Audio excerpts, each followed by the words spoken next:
Halo Sobat Joker, kembali lagi bersama saya Julius Joker yang akan mereview beberapa saham yang layak kita pantau untuk esok hari dan juga pergerakan IHSG ke depannya. Sebelumnya, jika teman-teman tertarik dengan ulasan saham yang saya lakukan, bisa like, komen, dan subscribe channel YouTube ini, atau juga bisa bergabung di grup Telegram dan lini masa Stockbit yang linknya saya sudah sediakan di deskripsi video ini. Langsung saja kita mulai review yang akan saya berikan. Lagi-lagi posisi IHSG masih tidak cukup mampu melewati area 6665 yang merupakan area pertanda break bullish atau menuju reversal untuk kenaikan momentum melewati all time high-nya. All time high masih sama di 6694. Namun kalau kita lihat secara saksama, di sini ada supply yang cukup kuat. Supply terdahulu yang bergerak pada tanggal 27 Oktober dengan time frame 1 jam. Dan kemarin itu sudah membuat base. Dan kondisi saat ini diuji kembali area tersebut dan tidak cukup kuat untuk dilewati.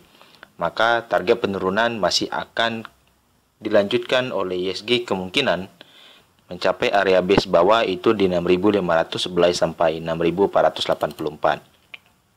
Secara MACD dan RSI memang masih ingin mengindikasikan distribusi, dan saya pikir momentum untuk indeks IHSG melanjutkan tren penguatannya tidak akan bisa secara mudah. Jadi bagi teman-teman yang sudah floating profit, bisa mengakomodir profitnya untuk menjaga posisi cash di bulan November ini. Saham pertama yang akan saya review ada saham Real.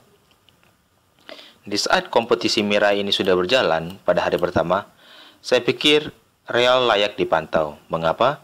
Karena posisinya sudah hampir ingin membentuk Morningstar, walaupun body candle pada hari ini tidak cukup bagus. Karena bergerak dan close di 98 yang merupakan high dari tanggal 28 Oktober. Jika dia membentuk high di 100, saya pikir pola Morningstar-nya sangat valid. Target entry sesuai dengan review yang lama bahwa Real akan menguji area supply gap-nya, demand gap-nya yaitu di 94 dan 90 atau di 75 dan 67. Dan posisi sekarang sudah menguji area di 94-nya. Bagi teman-teman yang tertarik bisa memperhatikan jika dia mampu break di atas high-nya hari ini di 101. Saya pikir bisa mempertimbangkan untuk entry dan trading di saham Real dengan potensi 107, 113, dan 119. Selanjutnya ada saham IELS. Di saat posisi CPO yang mengalami kenaikan, IELS merupakan saham gorengan di bidang sawit di sektor perkebunan yang mengalami koreksi cukup mengkhawatirkan ya di minus 3,7%. Namun masih ada kabar baik, dia mampu bertahan di area demand di 161 sampai 148. Secara MACD dan RSI memang sudah mengindikasikan ingin bullish dengan volume distribusi sudah mengalami pelemahan. Dan saya pikir momentumnya sudah cukup tepat di mana kondisi MACD sudah akumulasi dan secara RSI sudah tren mengalami kenaikan. Walaupun pergerakan harga masih bergerak sideways, kita tinggal menunggu timing di saham IELS. Bagi teman-teman yang tertarik untuk saham IELS, bisa mempertimbangkan untuk entry di area range demand-nya ini di 161 sampai 148. Selanjutnya, ASMI di sini posisinya sudah direview sesuai dengan saham edisi kemarin. Di hari Minggu, rilisnya bahwa terbentuk pola penan dan akan kemungkinan break dengan potensi menutup area gap di 344 dan hari ini berhasil ditutup. Kemungkinan besar jika teman-teman tertarik untuk saham ASMI atau belum entry di saham ASMI bisa memperhatikan area base yang akan dibentuk di 344 atau bisa menunggu buy on weakness di 314 kembali. Secara MACD dan RSI saya pikir sudah mengindikasikan ingin bullish. Dengan volume yang cukup besar, saya pikir momentum ASMI untuk melanjutkan trennya sudah bisa dimulai. Selanjutnya ada saham PTDU di sini yang patut diperhatikan. Jika teman-teman melihat posisi PTDU, hampir membentuk pola yang sama ketika dia membuat base. Dia membentuk tail ekor yang cukup nikmat untuk dilakukan fast trade. Dan saya pikir teman-teman bisa melakukan fast trade di saham PTDU jika dia mampu break di 179 besok. Secara MACD dan RSI memang masih tidak cukup valid apakah menandakan sideways, bearish ataupun bullish. Tetapi dari volume hari ini saya pikir sudah layak dipantau PTDU di besok ketika dia mampu break di 179. Target kecilnya saya pikir bisa mencapai area 188 dan juga di 197. Bagi teman-teman yang tertarik bisa mempertimbangkan area 179 ketika breakout untuk entry. Selanjutnya kita ke bank digital, Bank Ganesha. Di sini posisinya tidak lagi berada di posisi demand dan akan menguji area break bullishnya sesuai dengan review sebelumnya di 194 walaupun hari ini tidak mampu melewati break bullish. Jika dia mampu melewati area break bullish, posisi bisa mencapai area 213 dan 206 yang merupakan area pengujian di area supply. Jika area supply mampu ditembus, potensi bisa mencapai area 257 dan 289. Secara MACD dan RSI saya pikir sudah sangat bagus posisinya dan potensi saham BGTG ke depannya masih cukup cerah. Selanjutnya ada saham gorengan juga, high risk, ada laba. Di sini posisi laba membentuk pola doji dragonfly. Nah, posisi seperti ini biasanya akan dimulai pola pertanda reversal. Dengan volume akumulasi hari ini yang cukup bagus saya pikir dan mampu bertahan di area minor demand 198, saya pikir menjadi kabar bagus di saham laba. Area yang akan diuji kemungkinan area 210 sampai 204 yang merupakan area demand dan area break bullishnya di 222. Jika area break bullish mampu ditembus, potensi bisa mencapai area 252.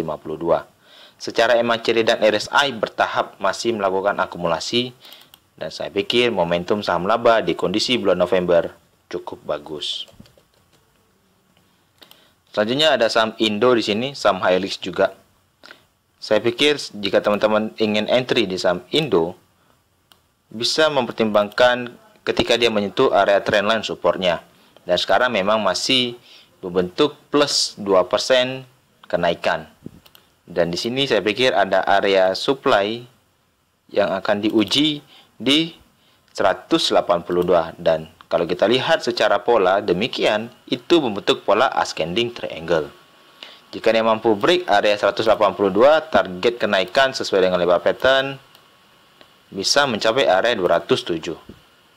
Jika teman-teman tertarik, bisa mempertimbangkan untuk buy on support atau buy on breakout di 182 dan 180. Selanjutnya juga ada INTA. INTA di sini membentuk tail yang cukup panjang dan sangat riskan juga.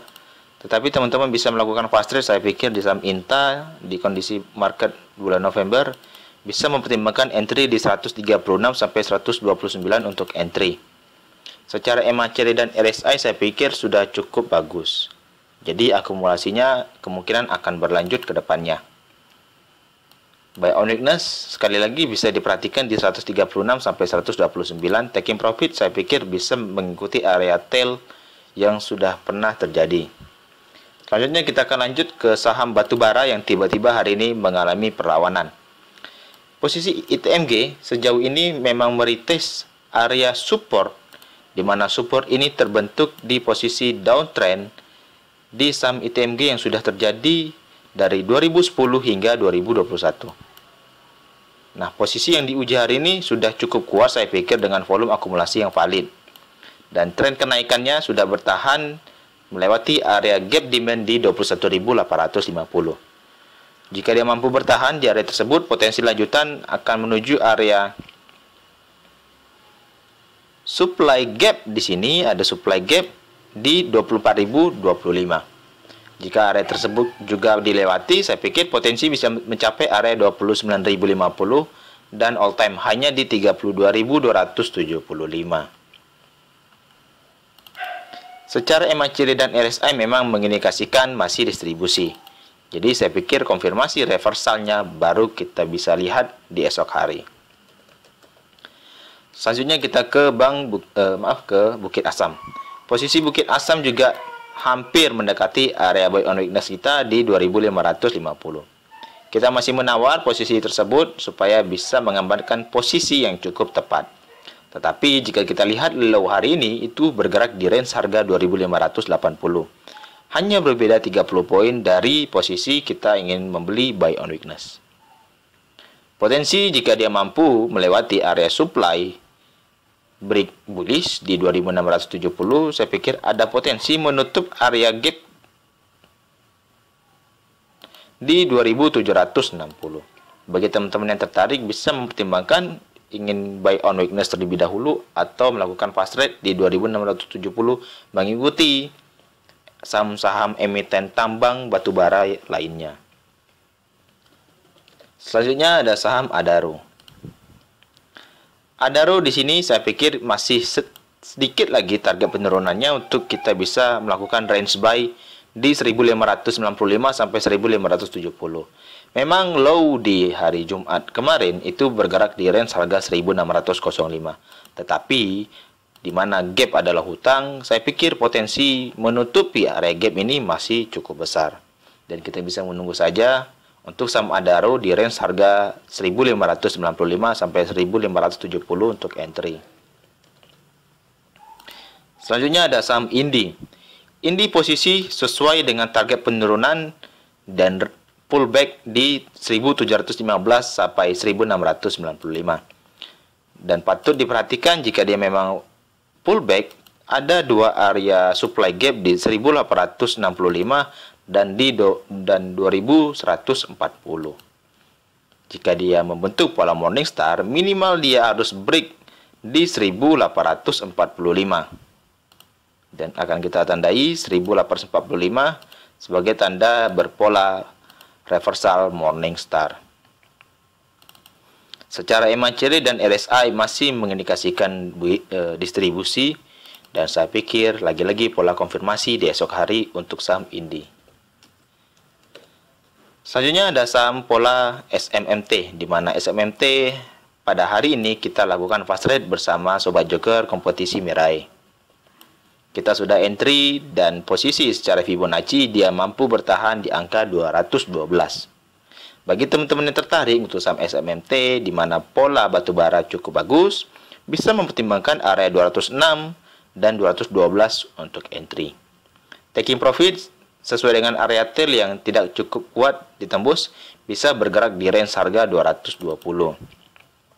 Secara MACD dan RSI memang masih ingin mengindikasikan distribusi.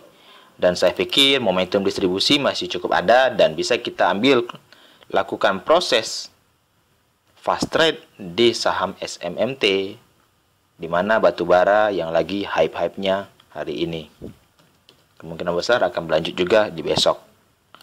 Untuk harum posisi batubara kita masih menawar ya di 6.650 sampai 6.475. Dikala semua batubara mengalami pullback, hanya harum yang tidak mengalami pullback. Dan dia sudah break out ke bawah di posisi demand yang merupakan area all time high-nya yang lampau, kita jadikan resisten become support. Dan kondisinya sekarang tidak cukup kuat. Namun patut diperhatikan area 7.325 merupakan ada area pantulan di tanggal 22 Oktober. Dan saya pikir apakah bisa menjadi proses pantulan juga di tempat yang sama, bisa saja terjadi. Tetapi jika tidak mantul atau tidak pullback di area 7.325, kita masih berharap di area gap demand ini untuk melakukan buy on weakness. Secara MACD dan RSI masih mengindikasikan distribusi. Dan saya pikir momentum untuk harum ke depannya turun masih cukup besar. Dan yang terakhir untuk fast trade ada saham PKPK. Bagi teman-teman yang tertarik untuk saham PKPK bisa mempertimbangkan area entry di tail-tail yang cukup indah ini ada di 140 dan 138. Taking profit bisa di atasnya, saya pikir ada tail yang sering kesentuh itu di 147.